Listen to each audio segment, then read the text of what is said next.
الحمد لله نحمده ونستعينه ونستغفره ونعوذ بالله من شرور أنفسنا ومن سيئات أعمالنا من يهد الله فلا مضل له ومن يضلل فلا هادي له ونشهد أن لا إله إلا الله وحده لا شريك له ونشهد أن سيدنا ومولانا محمدا عبده ورسوله الذي أرسله بالحق بشيرا ونذيرا وداعيا إلى الله بإذنه وسراجا منيرا فقد قال الله تعالى في كلامه المجيد والفرقانه الحميد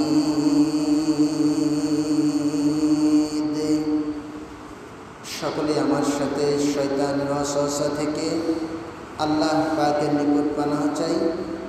সকলে আমার সাথে বলুন, আউযু বিল্লাহি মিনাশ শাইতানির রাজীম। বিসমিল্লাহির রাহমানির রাহিম। ইন্নাল্লাহা ওয়া মালাইকাতাহু ইউসাল্লুনা আলান নাবিয়্যি ইয়া আইয়ুহাল্লাযীনা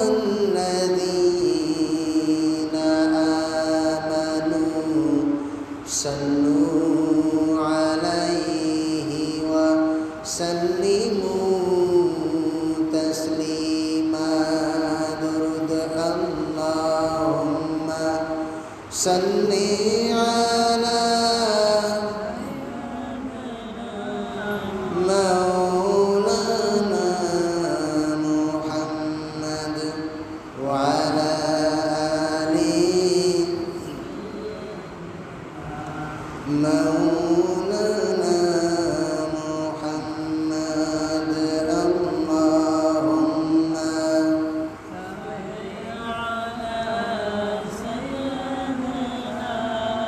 আল্লাহুম্মা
عصمة جميع خصاله صلوا عليه وآله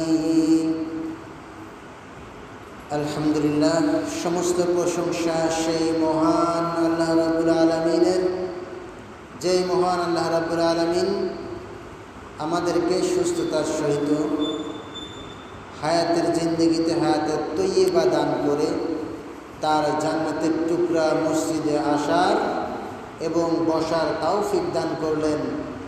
সেই মহান মুনিবের শুকরিয়া জ্ঞাপন করছি। সকলেই বলি আলহামদুলিল্লাহ। একটু জোরে সোরে বলি আলহামদুলিল্লাহ। অতঃপর শতকোটি দরুদ এবং সালাম সৈয়দুল মুরসালিন আশরাফুল আম্বিয়া, বিশ্ব মানবতার মুক্তির দিশারি, দো জাহানের বাদশাহ, এই জাহান আর ওই জাহান, এহকাল পরকাল, দুই জগতেরই যিনি বাদশাহ, দুই জগতেরই যিনি নেতা হবেন, সেই বাদশাহ সেই নেতার উম্মত হতে পেরে আমরা গর্বিত। আমরা সেই মহান নেতার প্রতি দরুদ এবং সালাম পেশ করছি। সকলেই বলি সাল্লাল্লাহু আলাইহি ওয়াসাল্লাম। সম্মানিত উপস্থিতি, গত জুমাতে আলোচনা করা হয়েছিল সালামের ফজিলত সম্পর্কে। যে আলোচনাটা করা হয়েছিল, আচ্ছা, আলোচনা কি মসজিদেই রেখে গিয়েছিলেন না বাড়িতে চেষ্টা করেছেন আমল করার জন্য? চেষ্টা করছিলেন কি? প্রথম কিন্তু স্মরণ করবে, সালাম দেওয়া বাড়িতে প্রথম স্মরণ করবে, এটাই স্বাভাবিক। আর আমাদের মা বোনেরা মুরব্বীরা যারা আছেন, তারাও আমাদের পুরুষেরা যখন বাড়িতে যাবে তখন আপনারাও সালাম দিবেন।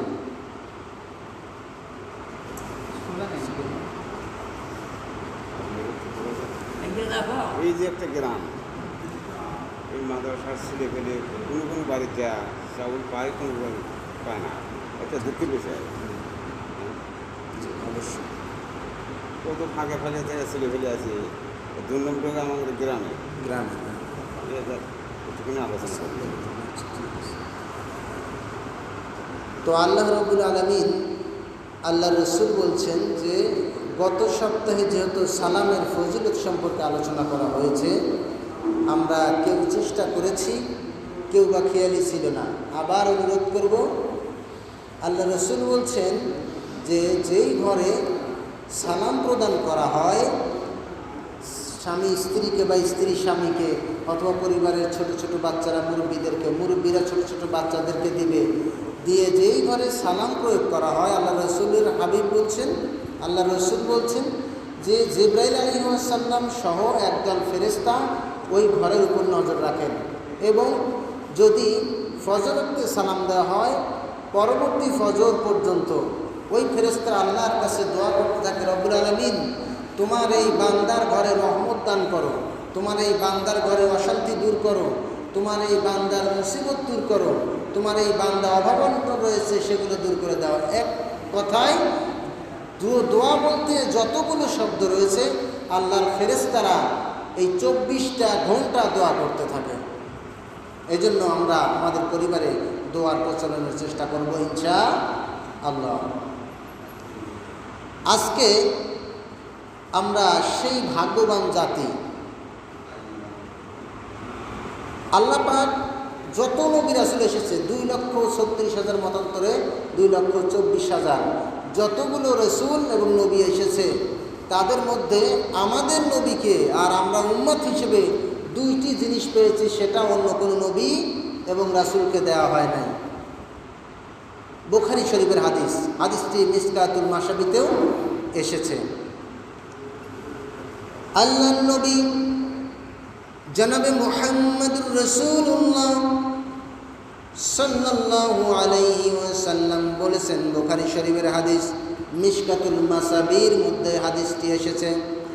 আল্লাহর নবী বলছেন, আন ইবনে আব্বাস রাদিয়াল্লাহু তাআলা আনহু ক্বালা বাইনামা রাসূলুল্লাহ সাল্লাল্লাহু আলাইহি ওয়াসাল্লাম وعنده جبرائيل إذ سمع نقيضا।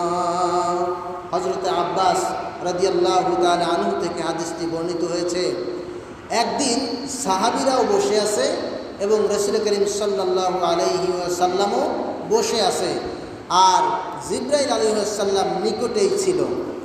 সেই সময় ওয়াইদ সামিআ নাকিদা, আল্লাহ রসুল বলছেন যে আল্লাহ রসুল শুনতে পেলেন আকাশের দিকে দরজার করাঘাত। দরজা, পুরাতন দরজা অথবা যখন ওই সিটকারিতে যখন জন এসে যায় তখন দেখবেন কর কর কর কর একটা শব্দ হয়। ঠিক সেরকমভাবে আল্লাহ রসুল বসে আছেন সাহাবীদেরকে নিয়ে, আকাশের দিকে শব্দ শুনতে পেলেন, কর কর একটা শব্দ। আল্লাহ রসুল আকাশের দিকে তাকালেন, এরপর আল্লাহ নবী বলছেন قوله فرفع جبرائيل عليه السلام بصر إلى السماء। এরপরে আল্লাহ রসুল জিবরাইলের দিকে তাকালেন। জিবরাইল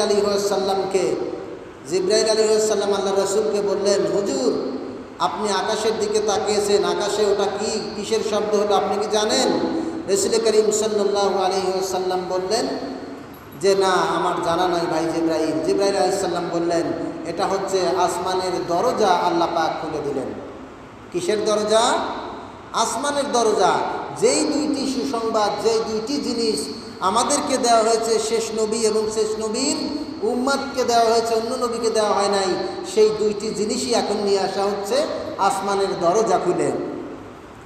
এরপর আল্লাহ নবী বলছেন বাসরা, জিবরাইল আলাইহিস সালাম সেদিকে তাকালেন, فقال هذا باب قد فتح من السماء ما فتح قط। জিবরাইল আলাইহিস সালাম রাসূলকে বললেন, হুজুর এই যে দরজাটা খোলা হলো, যেই দরজাটি আপনি খুলতে দেখলেন, আপনার পূর্বে এবং পরে, এরপরে কোনোদিন এই দরজা খোলাও হয় নাই, আবার ভবিষ্যতেও খোলা হবে না। শুধু আপনার রহমতে, আপনার উম্মতদের রহমতে এই দরজাটি খোলা হচ্ছে। এরপর আল্লাহ নবী বলছেন قال فنزل منه ملك, অর্থাৎ ওই দরজা দিয়ে একজন ফেরেশতা আসতে শুরু করলো। আল্লাহ নবীর দিকে ফেরেশতা আসতেছে। ফাআতান নবী সাল্লাল্লাহু আলাইহি ওয়াসাল্লাম, রাসূলের দিকে ওই ফেরেশতা আস্তে আস্তে আসতেছে। ফাকালা আবশির ফানুসিরুনা আউতিতুহুমা, আল্লাহ নবীকে ওই ফেরেশতা আসলেন এবং রাসূলকে বললেন, ইয়া রাসূলুল্লাহ, আমি আপনার জন্য দুইটি সুসংবাদ নিয়ে এসেছি। কয়টি? দুইটি সুসংবাদ নিয়ে এসেছি। আল্লাহ রসুলকে ওই যে দরজা খোলা হলো, আসমানের দরজা দিয়ে খুলে একজন ফেরেশতা আসলো, সেই ফেরেশতা এসে রাসূলকে এই সুসংবাদ দিচ্ছেন। এরপরে ওই ফেরেশতা বলছেন লাম ইউতিহুমা নাবিয়্যু ক্বাবলাক, কখনোই ও নবী, কখনোই আপনার উপর যে সুসংবাদটা আমি ফেরেশতা নিয়ে এসেছি, আপনার পূর্বে আর কোনো নবী এবং রাসূলের উপর এই সুসংবাদ আল্লাহ পাক পাঠান নাই। এরপর আল্লাহ রাসূলের ওই ফেরেশতা বলতেছেন কাবিহাতুল কিযাব ওয়াল খাওয়াতিমু সূরাতুল বাকারা। এরপরে ওই ফেরেশতা বলতেছেন যে রাসূল, হুজুর আপনি আপনার উম্মতদের জন্য আমি ফেরেশতা আল্লাহর পক্ষ থেকে দুইটি জিনিস নিয়ে এসেছি। একটি হচ্ছে সূরা ফাতিহা আর একটি হচ্ছে সূরা বাকারার শেষ কয়েকটি আয়াত। এই দুইটি জিনিস আপনার উম্মতদের মধ্যে থেকে এই দুইটি আমল যারা করবে, সূরা ফাতিহা যারা পাঠ করবে, সূরা বাকারার শেষ 3-4টি আয়াত যারা পাঠ করবে, তাদের এক একটা অক্ষরের বিনিময়ে অগণিত সওয়াব আপনার বান্দার আমলনামায় দিয়ে দেওয়া হবে। আপনারা কিন্তু অনেক হাদিস শুনেছেন, অনেক জায়গায় বর্ণনা শুনেছেন, এই দুইটি আয়াত চিহ্নিত করে, 2-1টি সূরা এবং 2-3টি আয়াত চিহ্নিত করে এভাবে হাদিস বর্ণিত হয় নাই যে অগণিত সওয়াব দেওয়া হবে। বরঞ্চ বলা হয়েছে 10টি নেকি বা 10টি নেকিকে 700 বা 70 বা 700 পর্যন্ত বর্ধিত করা হবে। কিন্তু এই সূরা ফাতিহা আর সূরা বাকারার এই আয়াত অংশটুকুর ব্যাপারে বলা হয়েছে যখন এই ফাতিহার আয়াতগুলো পাঠ করবে, সূরা বাকারার শেষ আয়াতগুলো পাঠ করবে, তখন আল্লাহর ফেরেশতারা অগণিত, গুনতির বাইরে। আর যখন আল্লাহর রসুলের কি বলে জিব্রাইল এবং ফেরেশতার মুখ দিয়ে যখন বের হয় অগণিত, তখন তারা নিজের ইচ্ছায় তো বলেন না, আল্লাহ পাক তাদেরকে বলেন, যাও ফেরেশতা, নবীকে বলো যে অগণিত সওয়াব তাদের আমলনামায় দিয়ে দেওয়া হবে। এইভাবে করে ফেরেশতা আসলো এবং এই সুসংবাদটি দিয়ে গেলেন। আল্লাহর রসুল জনাবে মুহাম্মদুর রাসূলুল্লাহ সাল্লাল্লাহু আলাইহি ওয়াসাল্লাম যখন সূরা ফাতিহা নাজিল হবে, সূরা ফাতিহা নাজিল হবে, নবুয়তের প্রথম দিকেই সর্বপ্রথম যে পূর্ণাঙ্গ একটি সূরা নাজিল হয় সেটা হচ্ছে সূরা ফাতিহা। পূর্ণাঙ্গ আয়াত নাজিল হয় সূরা হচ্ছে সূরা আলাকের 5 আয়াত। আর সর্বশেষ পূর্ণাঙ্গ সূরা নাজিল হয় সূরা নাসর। আর সর্বশেষ পূর্ণাঙ্গ আয়াত নাজিল হয় আল ইয়াউমা আকমালতু লাকুম দীনাকুম ওয়া আতমামতু আলাইকুম নি'মাতি রাদিতু লাকুমুল ইসলাম দীনা। এই যে সর্বপ্রথম সূরাটা নাজিল হলো, এই সূরাকে বলা হয় উম্মুল কোরআন, কোরআনের মা, সমস্ত সূরার মা। তারপরে শিফা নামকরণ করা হয়েছে, সকল রোগের প্রতিষেধক সূরা ফাতিহা। আল্লাহ রসুল বলছেন, কোনো ব্যক্তি যদি মুসিবতে পড়ে আর কোনো ব্যক্তি যদি 41 বার ওযুর সহিত এই সূরা ফাতিহা 41 বার পাঠ করে, 2 রাকাত নফল নামাজ আদায় করে, আল্লাহর কাছে হাত তুলে তার অভিযোগটা জানায়, আল্লাহ রসুল বলছেন যে যত বড় সমস্যাই হোক আল্লাহ পাক দূর করে দেন। এত ফজিলতপূর্ণ সূরা আমরা পেয়েছি। আল্লাহর নবী একদিন রাস্তা দিয়ে হাঁটছেন, আর আকাশে দেখলেন কে যেন রাসূল করিম সাল্লাল্লাহু আলাইহি ওয়াসাল্লামকে ডাকছেন। আল্লাহর রাসূলকে ডাক দেওয়ার কারণে এমন আকাশের দিকে তাকায় দেখলেন বিশাল একটি চেয়ারের উপরে কে যেন বসে রয়েছে। নবুয়ত পাওয়ার পরপরই প্রথম পর্যায়ে রাসূলুল্লাহ সাল্লাল্লাহু আলাইহি ওয়াসাল্লাম তিনি ভীত সন্ত্রস্ত হয়ে গেলেন। শরীর হালকা হালকা কাঁপতে শুরু করলো, কারণ এর আগে কোনোদিন দেখেন নাই। ওই দিন প্রথম দেখছেন আকাশে কে যেন বৃহৎ আকারের চেয়ার পেরে বসে আছে। আল্লাহর নবী কাঁপতে কাঁপতে বাড়িতে আসলেন, আর বিবি খাদিজা রাদিয়াল্লাহু তাআলা আনহাকে বললেন, খাদিজা, আমি আজকে আকাশের মধ্যে এই অবস্থা দেখেছি, কে যেন চেয়ার পরে বড় একটি চেয়ারের উপরে বসে আছে আর আমাকে ডাক দিল, ইয়া মুহাম্মদ। খাদিজা রাদিয়াল্লাহু তাআলা আনহা তিনি তার চাচাতো ভাই ওরাকা ইবনে নাওফেল তার নিকটে নিয়ে গেলেন, কারণ সেই সময়ের পূর্ববর্তী যে ধর্মগ্রন্থ ছিল সেই ধর্মগ্রন্থগুলির ব্যাপারে তার অগাধ জ্ঞান ছিল। কোরআন নাজিল হওয়ার পূর্বে সেই ধর্মগ্রন্থ তিনি সেই সময়কার আলেম ছিলেন। আল্লাহর নবীকে ওরাকা ইবনে নাওফেলের কাছে নিয়ে যাওয়ার পরে ওরাকা ইবনে নাওফেল রাসূলের বর্ণনা শুনে কিতাব খুলে দেখলেন যে ওই যে বিশ্বনবীর যে আলামতগুলো দেওয়া হয়েছে ওই পূর্ববর্তী ধর্মগ্রন্থের মধ্যে, সেই আলামতগুলোই যেন ওরাকা বিন নাওফেল দেখলেন এবং মুস্কি মুস্কি হেসে বললেন, হে মুহাম্মদ, তোমাকে যদি আবার ওই ব্যক্তি যদি চেয়ার থেকে ডাক দেয় তুমি তার সাথে কথা বলবে, কারণ তোমার কোনো চিন্তার কোনো কারণ নাই। আল্লাহ রাব্বুল আলামিন তোমাকে অবশ্যই সুসংবাদের জন্যই তোমাকে ডাক দিয়েছেন। আল্লাহ রসুল এরপরে কয়েকদিন পরে আবার রাস্তা দিয়ে হাঁটছেন, দেখলেন আকাশের দিক থেকে কে যেন ডাকছে, ইয়া মুহাম্মদ। ডাক দেওয়ার সাথে সাথে রাসূল করিম সাল্লাল্লাহু আলাইহি ওয়াসাল্লাম আসসালামু আলাইকুম বলে সালাম পেশ করলেন। এরপরে জিবরাইল আলাইহিস সালাম রাসূল করিম সাল্লাল্লাহু আলাইহি ওয়াসাল্লামকে বললেন, হে মুহাম্মদ, ইকরা করো আলহামদুলিল্লাহি রাব্বিল আলামিন। এইরকম করে কয়েকটি আয়াত একেবারে ওয়ালাদ-দাল্লিন পর্যন্ত রাসূল করিম সাল্লাল্লাহু আলাইহি ওয়াসাল্লামকে জিবরাইল আলাইহিস সালাম সূরা ফাতিহা শিক্ষা দিলেন। এইভাবে করেই সূরা ফাতিহা আমাদের উপরে নাজিল হলো, আমাদের উপরে আসলো। সূরা ফাতিহা এমন একটি সূরা, যেই সূরা ওই সেই সময়কার আল্লাহ রসুল একদল সাহাবীকে দেশ ভ্রমণের জন্য, ইসলাম প্রচারের জন্য পাঠিয়ে দিলেন। অনেক দূরের রাস্তা, 2 দিন 3 দিন হাঁটার পরে তারা খুবই ক্লান্ত হয়ে পড়লেন সাহাবীরা সহ। ওই সাহাবীদের মধ্যে ছিলেন হাদিস বর্ণনাকারী আবু সাঈদ খুদরি রাদিয়াল্লাহু তাআলা আনহু, তিনি সহ ওর মধ্যে ছিলেন। সাহাবী সহ আরও কয়েকজন সাহাবী তারা দূর দূরান্তে রওনা হয়েছেন। পথিমধ্যে তারা ক্লান্ত হয়ে পড়লেন। আর দেখা গেল তারা যে জায়গায় ক্লান্ত হয়ে পড়লেন সেখান থেকে দেখা গেল পাশেই একটি গ্রাম দেখা যাচ্ছে, বোধহয় ওখানে মানুষজন রয়েছে, আমরা ওখানে গিয়ে 2-3টা দিন সেখানে আমরা কাটায়া একটু স্থির হয়ে নেব। এই কথা বলার পরে আবু সাঈদ খুদরি রাদিয়াল্লাহু তাআলা আনহু সহ সাহাবীরা ওই মহল্লার দিকে যেতে লাগলেন। আর ওই মহল্লার লোকেরা ছিল মুশরিক, তারা তখন ইসলাম গ্রহণ করেন নাই। সুতরাং তারা তো আগে থেকেই জানে যে মুহাম্মদ সাল্লাল্লাহু আলাইহি ওয়াসাল্লাম দ্বীন প্রচার করতেছেন, যার কারণে যখন পরিচয় শুনলেন তখন তারা কর্কট ভাষায় সাহাবীদের সাথে খারাপ আচরণ করতে লাগলেন, ওই সকল মুশরিকেরা, ওই মহল্লার লোকেরা। এর কারণেই ওই সময়ে যখন এই ধরনের আচরণ করলেন তখন আবু সাঈদ খুদরি সহ সকল সাহাবী সমালোচনা করলেন যে এখানে তো থাকা যাবে না, এদের পরিস্থিতি ভালো না।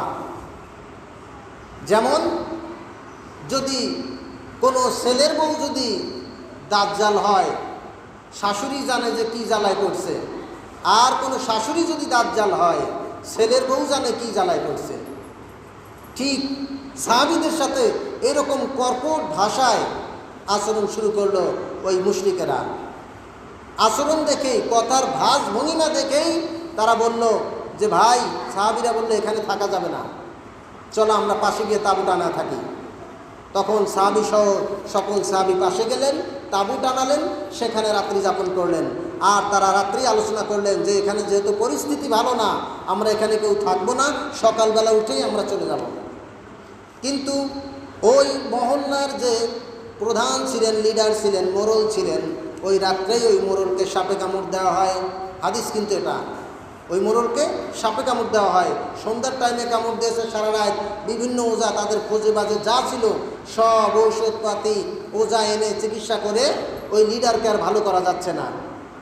তখন ওদের মধ্যে থেকে একজনকে পাঠিয়ে দিল যে গতকালকে যে লোকগুলো এসেছিল ওই লোকগুলোর কাছে যাও, ওদের মধ্যে কেউ সাপুরে আছে কিনা, ওঝা আছে কিনা, বিষ নামাতে পারবে কিনা।